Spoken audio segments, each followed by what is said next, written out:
Have you ever been so confident you were right about someone, only to discover you couldn't have been more wrong? Imagine being a group of elite military cadets, spotting what you think is a lost civilian woman on your base, and deciding to teach her a lesson. Now imagine that woman turning out to be your new combat instructor with more battlefield experience than everyone around you combined. That's exactly what happened at a special operations facility in Virginia, and what these cadets learned that day changed their lives forever.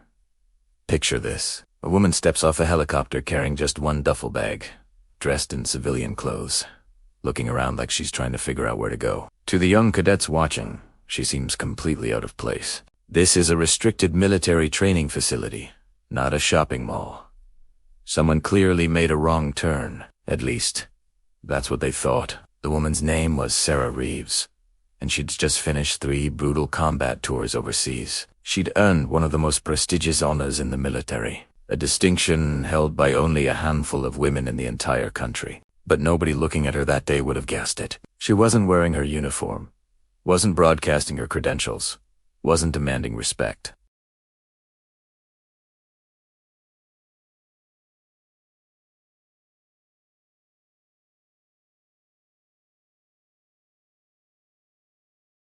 He looked her up and down, clearly unimpressed by what he saw.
The first attack came without warning.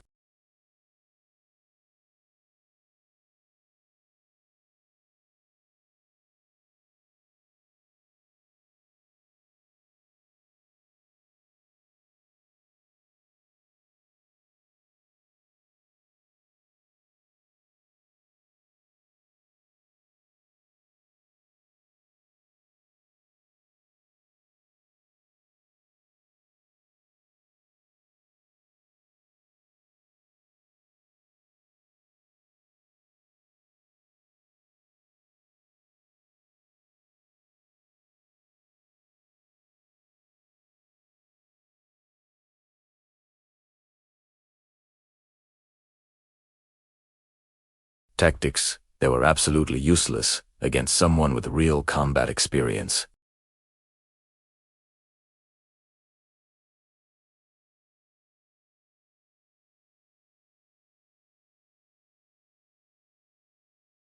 She was teaching them a lesson, though they didn't know it yet.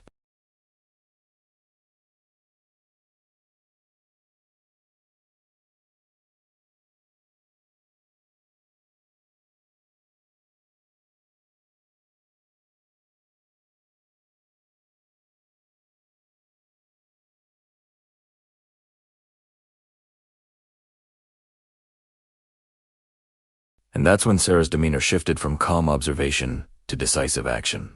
The disarm was textbook perfect. One moment he's holding the gun, feeling powerful. The next moment he's on the floor, arm twisted, Sarah's knee on his back, and his own weapon pointed at his face. The whole thing took maybe 3 seconds. 3 seconds for his entire worldview to shatter. That's when she spoke the words that made their blood run cold. Lieutenant Sarah Reeves, Navy SEAL, 3 combat tours.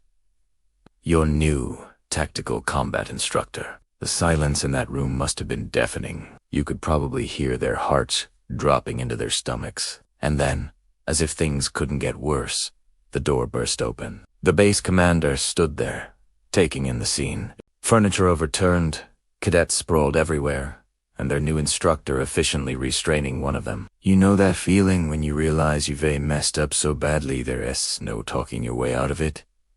Multiply that by 1,000. Here's where the story takes an unexpected turn. In most cases, these cadets would have been immediately expelled, their military careers over before they really began. Career ending doesn't even begin to describe the consequences they should have faced.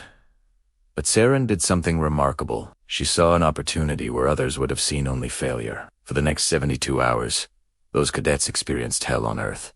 Not punishment for punishment's sake, but intensive training designed to break down everything they thought they knew and rebuild them properly.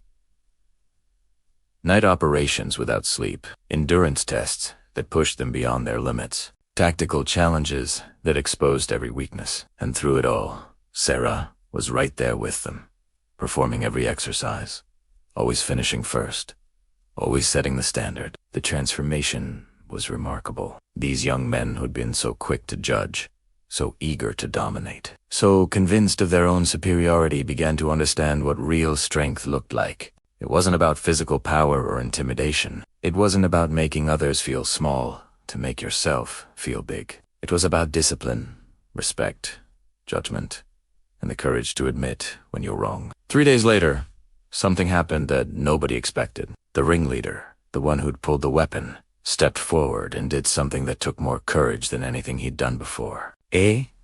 Apollo, he said, not with excuses or justifications, but with genuine remorse. And then he asked for the hardest thing imaginable. He asked to continue training under Sarah's command, knowing it would be brutal, knowing he didn't deserve the opportunity. Sarah could have said no. She could have ended their careers right there. Instead, she created something called Redemption Unit. 3 months of intensive rehabilitation and training, a chance to prove they could become the warriors they'd only been pretending to be. It wasn't mercy. It was belief in the possibility of change, backed up by the hardest work any of them would ever do.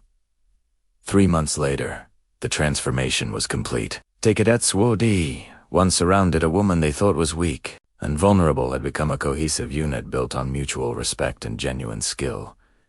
They didn't just graduate. They volunteered for deployment to an active combat zone, choosing the hardest path to prove they'd truly changed. The leader who'd been so quick to judge, so eager to intimidate, had become someone Sarah trusted to lead others. The boys playing at being soldiers had become men ready to serve with honor. All because one woman chose to see potential instead of just failure, and had the strength to back up that belief with action. Think about the deeper lesson here. How often do we judge people based on appearances, assumptions, or preconceptions? How often do we mistake quiet confidence for weakness? How many times have we underestimated someone because they didn't fit our mental picture of what strong, capable, or qualified looks like? Sarah could have revealed her identity immediately. She could have pulled rank, shown her credentials, demanded respect from the beginning. But she understood something profound. The most valuable lessons aren't taught through words. They're learned through experience, through consequence, through the uncomfortable realization that everything you thought you knew was wrong. Those cadets learned more in that one encounter than they could have learned in months of traditional training. They learned that real strength doesn't need to announce itself. They learned that assumptions are dangerous. They learned that the person you dismiss might be the person who saves your life, or ends your career, or changes your entire trajectory. But perhaps most importantly, they learned about redemption.